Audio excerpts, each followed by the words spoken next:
drainage ditch that was overflowing with water, and we're right here. Just take a look at the massive amount of water. This is what's left of the apartment building after crews spent hours here on the scene. Well, the manager of this farm tells us many of the plants you see here, they're thriving. A top city manager says there's mold in the building that's literally making people sick. Inside the car, the thermostat inside says it's 147 degrees, very, very steamy inside. Let's take a look at the eggs in our skillet here. They appear to be slowly cooking. Down the stretch there, you can see this tree with power lines on it blocking the roadway. You can't get too close because it's a dangerous situation. So this is just some of the serious problems we're seeing from today's seems like this never-ending week of flash flooding here in Jackson and across the metro. This business flooded, that roadway there covered with water. And our cookie dough here, look at that.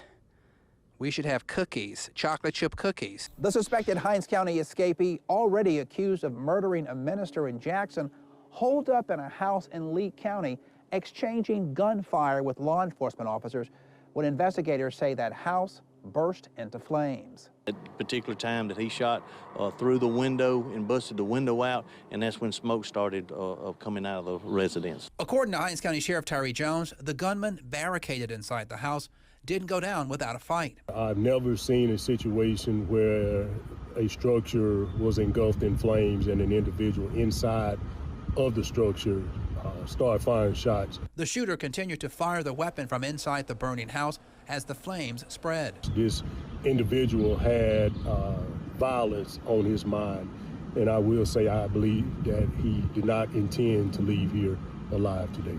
Local, state, and federal agents converged on the house in the Conway community north of Carthage after the owner alerted authorities. He come running out of the residence and said he's inside the house, and that's when we covered both sides of the house, and that's when he started, the individual started shooting from the residence, and which struck my deputy. That injured Lee County deputy taken to a Jackson hospital for treatment. He is in good, stable condition at this time. Don't know if we're going to have surgery or what. Authorities believe the body found in the burned house is in fact Dylan Arrington.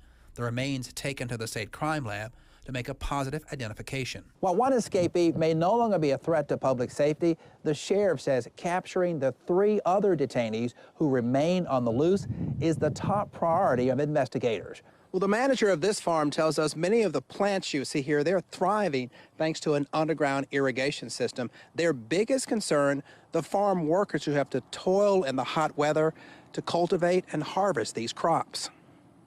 Mississippi farmers and ranchers battling extreme summer heat to keep their animals and crops alive. We're watering like every other day just to keep the plants from wilting. Van Killen has an irrigation system at his Madison County farm to keep the plants producing.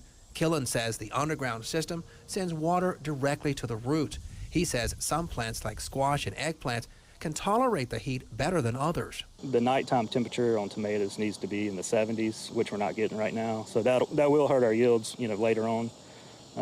But there's really nothing we can do about that. Killen says the heat also putting stress on 1,000 free-range chickens at his farm. The birds are laying fewer eggs, reducing weekly production.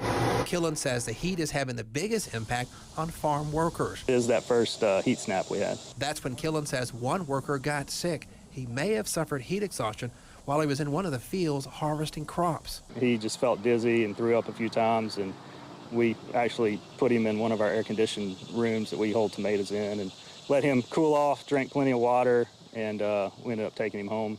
Doug Rogers' South Mississippi cattle operation has more than 100,000 head of cattle. The cattle are the lifeblood of our cattle operation, so we try to take care of the cattle better than anything else. We don't want to put the cattle at risk at all. Rogers says it's critical to make sure the cows get plenty of fresh water and shade.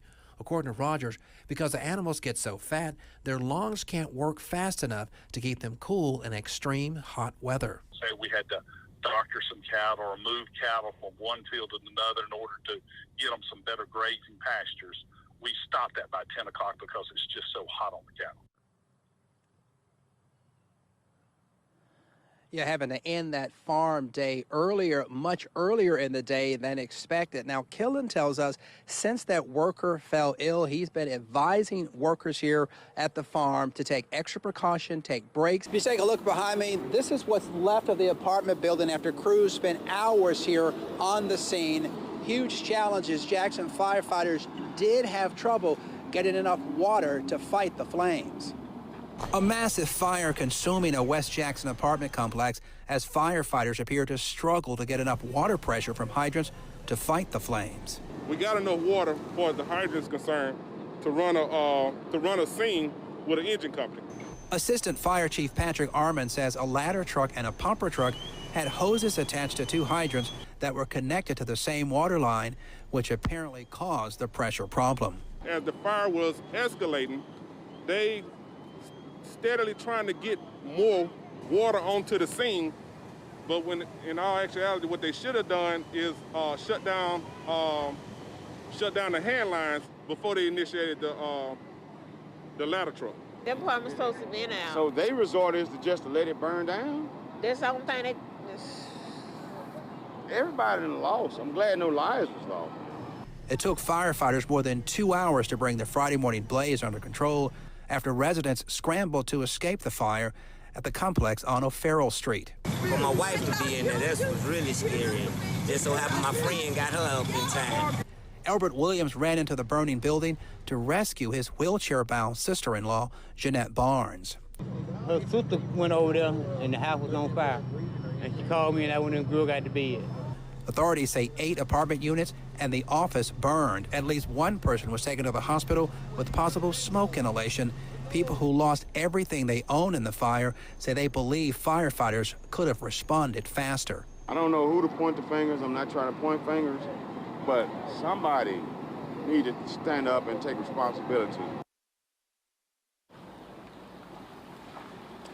Now, the last engine, that large ladder truck, just left the scene about an hour ago. Pretty soon, a fire investigator will be going into the remains of that apartment complex, looking through, sifting through the debris as they begin to investigate what started this fire. Live in Jackson, Ross Adams, 16 WAPT News.